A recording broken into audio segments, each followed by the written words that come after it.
Assalamualaikum warahmatullahi wabarakatuh. Marilah kita semuanya, hadirin hadirat yang dirahmati Allah, peserta webinar yang diselenggarakan oleh Asosiasi Big Data. Asosiasi yang bergerak di bidang AI, Big Data, transformasi digital, dan yang terus sangat aktif mengkampanyekan bagaimana kita bisa bersama-sama melakukan gerakan untuk mewujudkan digital government di Indonesia. Terima kasih Pak Dr. Rudi Rusdiah yang sudah mengundang saya bergabung di dalam acara yang mulia ini. Juga kami ingin mengucapkan dan menyapa kepada yang terhormat Bapak Ketua KSP, Bapak Jenderal Purnawirawan Muldoko, Bapak Menteri Bappenas, Bapak Suharto Mono Arfa, Menteri Dalam Negeri, Bapak Profesor Muhammad Tito Karnavian PhD, Bapak Cahyokumolo, Menteri PAN dan Reformasi Birokrasi, serta Bapak Kepala BSSN, Bapak Hinsa Siburian.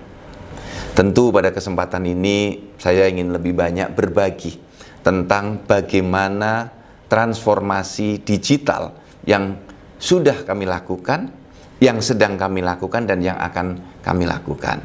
Tentu ini merupakan bagian dari upaya pemerintah membuat pelayanan administrasi kependudukan lebih cepat, lebih baik, lebih efektif, dan lebih berdaya guna dan dirasakan manfaatnya oleh seluruh bangsa kita. Karena kita tahu, penduduk merupakan bagian integral dari sebuah bangsa.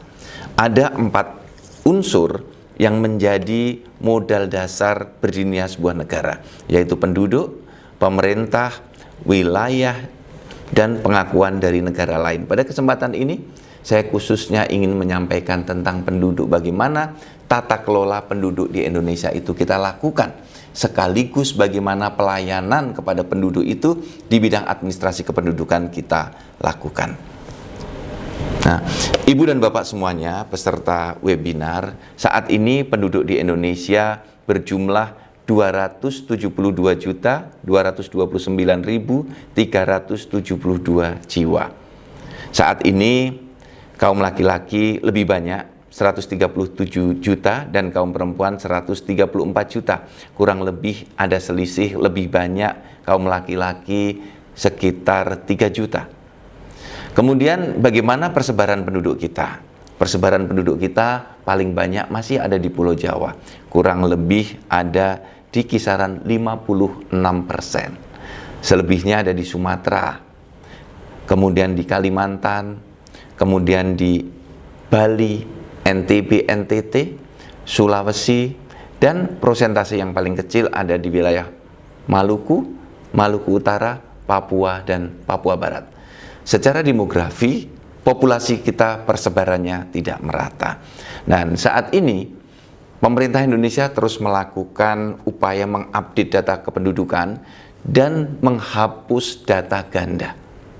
Apa yang dimaksud dengan data ganda? Data ganda adalah sisa-sisa peninggalan masa lalu ketika sistem kita masih membolehkan penduduk di Indonesia memiliki lebih dari 1 NIK.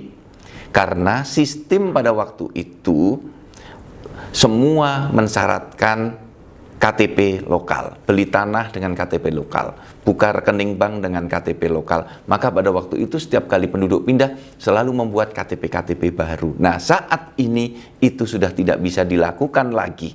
Karena apabila sudah memiliki KTP elektronik, maka penduduk sudah tidak bisa lagi membuat KTP elektronik dengan NIK yang berbeda, karena di dalam KTPL dan di dalam database kita, sidik jari penduduk sudah disimpan, iris mata sudah disimpan, dan foto wajahnya sudah juga disimpan bersama NIK-nya.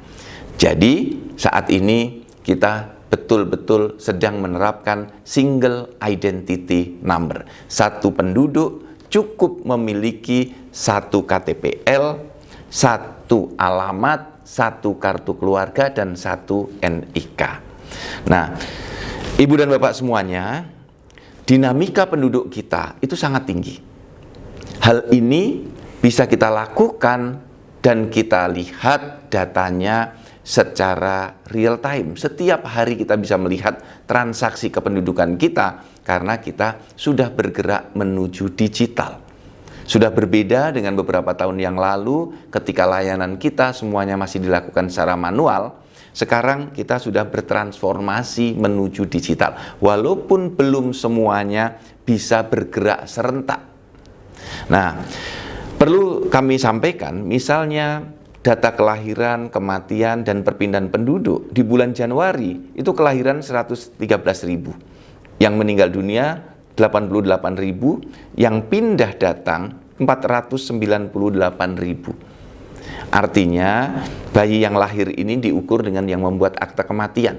Yang meninggal dunia juga kita ukur dengan yang membuat akte kematian. Dan yang pindah datang adalah yang pindah datang resmi dengan melapor di Dukcapil. Rata-rata penduduk kita yang pindah itu dalam 1 bulan kurang lebih 500.000. Sedangkan yang meninggal dunia fluktuatif.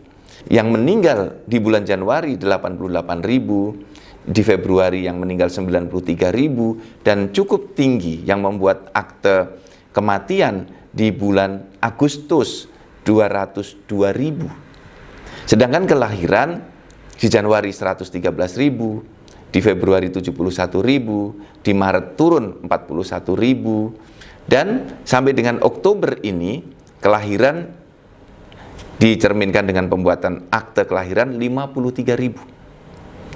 Yang membuat akte kematian 142.000. Nah, pergerakan dinamika dan transaksi kependudukan ini mudah kita ketahui karena kita sudah menerapkan prinsip-prinsip digitalisasi data dan digital government. Bapak dan Ibu semuanya, Dukcapil melakukan transformasi. Transformasi ini dilakukan dalam rangka pelayanan Adminduk agar bisa menjadi lebih baik. Kata kuncinya adalah bagaimana dengan kita mulai membangun big data. Saat ini sudah kita bangun dan ini alhamdulillah sudah bisa dimanfaatkan oleh berbagai lembaga. Big data kependudukan kita by name by address berisi lebih dari 272 juta penduduk. Dengan NIK lengkap, by name by address, yang sekarang sudah mulai diintegrasikan dengan ribuan lembaga. Kalau saya tidak salah, sampai dengan bulan November ini ada kurang lebih 4.100 lembaga yang bekerja sama untuk integrasi data tersebut. Nah, inilah awal dari Indonesia membangun single identity number dan melakukan transformasi digital untuk era integrasi data dan pemanfaatan data kependudukan untuk semua keperluan. Karena sesuai amanat Undang-Undang Adminduk untuk pelayanan publik, untuk perencanaan pembangunan, alokasi anggaran, demokratisasi, penegakan hukum dan pencegahan kriminal harus menggunakan data Dukcapil. Untuk itulah mengapa mulai tahun 2015 kita memasuki era pemanfaatan data kependudukan. Kemudian dengan big data yang sudah mulai lebih bagus itu, Dukcapil memberanikan diri dengan mendasarkan pada Permendagri 9 tahun 2016 melakukan pelayanan online. Pada waktu itu pelayanan online diawali dengan pembuatan akte kelahiran dan ini dilakukan launchingnya oleh Bapak Presiden, oleh Bapak Insinyur Joko Widodo di Seoul pada tanggal 18 September 2018. Pada kesempatan itu, Bapak Presiden berkenan untuk memberikan akte kelahiran dari warga negara Indonesia yang sedang berada di Korea Selatan. Dokumennya diupload oleh penduduk itu di Korea Selatan, kemudian penduduk itu bisa mencetak sendiri dokumennya di rumahnya. Nah, itulah awal Dukcapil memberikan pelayanan secara online. Nah, ini kemudian dikembangkan di tahun 2019. Dukcapil membuat program Dukcapil Go Digital. Kata kuncinya adalah, pertama, kita menerapkan tanda tangan elektronik, digital signature. Kita bertransformasi dari tanda tangan basah, cap, semua kita hilangkan.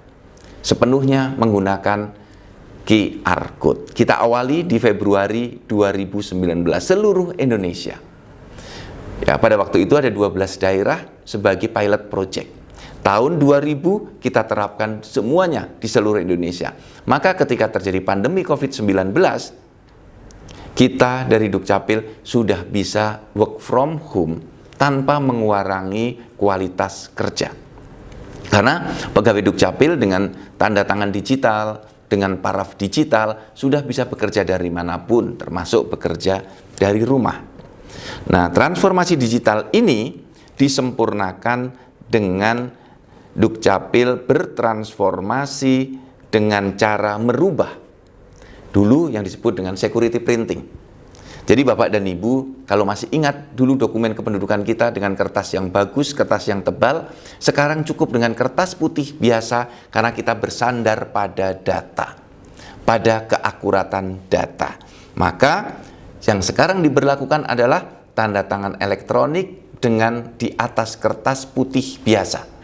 Ini membawa implikasi yang bagi kami menjadikan pelayanan publik itu lebih mudah, lebih murah, dan masyarakat lebih mudah menjangkau. Karena sekarang dengan kertas putih biasa, dengan tanda tangan digital dan layanan online, penduduk Indonesia bisa mengurus layanan Dukcapil secara online. Dan dokumennya bisa dicetak mandiri di rumah penduduknya. Maka kami kemudian bergerak satu tingkat agar memberikan kemudahan, yaitu dengan membuat anjungan Dukcapil Mandiri. Nah, anjungan Dukcapil Mandiri konsepnya meniru ATM. Kami banyak belajar dari dunia perbankan. Ketika di dunia perbankan dipencet-pencet tombol di ATM keluar uang, maka di Dukcapil kalau dipencet-pencet tombolnya dengan QR code atau dengan PIN, maka bisa dicetak kartu keluarga, bisa dicetak KTP elektronik, bisa dicetak kartu identitas anak, bisa dicetak akte kelahiran. Ada banyak dokumen yang bisa dicetak di dalam anjungan Dukcapil Mandiri.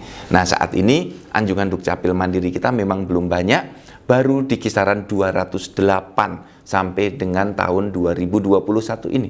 Mudah-mudahan tahun depan ketika pandemi COVID sudah mereda, daerah-daerah dan kita semua bisa investasi membeli anjungan Dukcapil Mandiri ini atau membuat sendiri dengan spek yang sudah disiapkan oleh Direktorat Jenderal Dukcapil.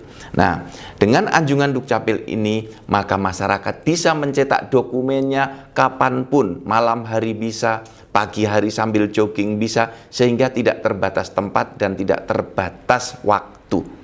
Masyarakat dimanapun bisa mencetak dokumennya di atas anjungan Dukcapil Mandiri itu. Nah, inilah transformasi digital yang terus kita lakukan, termasuk integrasi data.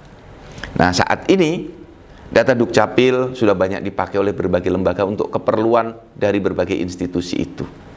Berbagai kementerian, misalnya Kementerian Sosial, Kementerian Kesehatan, Kementerian Sosial untuk bantuan sosial, Kementerian Kesehatan untuk vaksinasi, BPJS juga untuk vaksinasi, termasuk Kementerian Kesehatan, Kominfo untuk penerbitan Peduli Lindungi. Walaupun ini baru di bulan Agustus 2021 terintegrasi.